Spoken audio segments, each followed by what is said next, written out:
Vous savez, c'est très facile d'expliquer les choses. Vous avez une chose qui est censée s'être produite.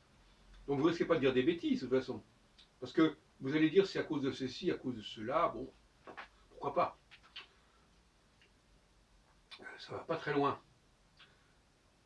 Ce qui est beaucoup plus important, c'est d'être dans les causes et d'annoncer des effets. Bon. Alors, j'écoute souvent Éric Zemmour, comme vous le savez, et je dis, voilà quelqu'un qui est jupitérien. Il véhicule des valeurs jupitériennes. Alors il dira, oui, mais moi j'ai lu ça, ceci. Non, non, il a retrouvé, il pique dans ce qu'il lit, ce qui correspond à sa nature profonde. La nature profonde est jupitérienne, c'est-à-dire c'est un phénomène intermédiaire entre Saturne et Mars. Alors, le jupitérien, ben, il est nulle part. C'est une espèce, il est entre deux.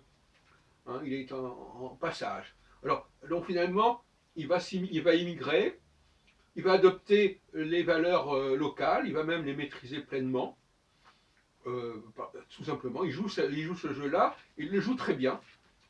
Alors donc finalement, il dit, ben, tout le monde n'a qu'à faire comme moi.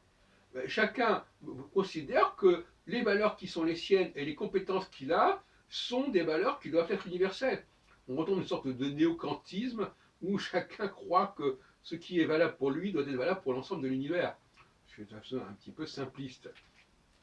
Donc, quelqu'un qui est jupitérien, il faut s'attendre à ce qu'il parle d'une certaine façon. Il parle d'assimilation, il parle d'intégration, c'est-à-dire qu'il parle de quelque chose auquel il est étranger et dans lequel il va entrer. Or, c'est ça toujours le challenge jupitérien, c'est de montrer qu'on est capable de nager entre plusieurs eaux, comme ça, qu'on est un peu la chauve-souris, qu'on peut être à la fois ceci, cela. C'est le point de vue centriste en quelque sorte. Non pas que Zemmour soit centriste, mais quelque part, ce qui sous-tend son discours, c'est ah ben oui, il faut s'assimiler, hein, il faut prendre les prénoms du coin, hein, et puis si on change d'endroit, ben, il faudra prendre d'autres prénoms. Voilà. Donc, et puis alors, donc finalement, alors les Martiens, ils voient les choses aussi mais à leur niveau, les Saturniens à leur niveau, mais actuellement, on rencontre beaucoup de Jupitériens, c'est-à-dire de gens on ne sait pas très bien où ils en sont.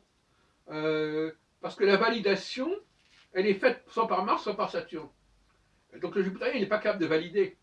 Il est capable d'accepter, d'entrer dans un schéma qui lui est proposé, mais il n'est pas capable de valider, c'est pas lui qui fixe les normes. Le consensus, la validation, elle vient de Mars ou de Saturne. Elle ne vient pas de Jupiter. Donc Jupiter, il est toujours un peu comme ça, entre deux eaux. Soit si Saturne est fort, si son moi Saturne est fort, eh ben, il va aller vers les valeurs de Saturne, vers les discours de Saturne. Soit si Saturne est faible, il va revenir vers les valeurs de Mars. Donc dans les deux cas, il y aura un consensus. Dans un cas, ce sera un consensus martien quantitatif. Dans l'autre cas, ce sera un consensus saturnien, si on peut dire, qualitatif. C'est-à-dire que, voilà, il y a quelques génies qui disent ça, et ça vaut pour tout le monde. Bon.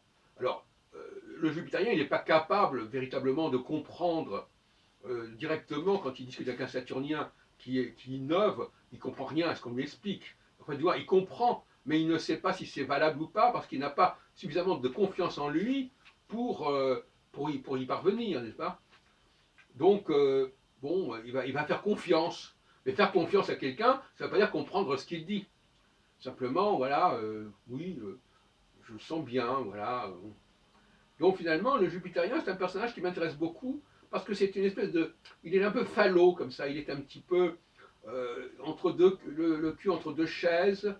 Euh, il dit qu'il faut s'adapter, s'assimiler, qu'il faut accepter le consensus, il faut que ce soit validé. Enfin, toutes sortes de propos qui montrent bien qu'il n'est pas tout à fait dans son assiette.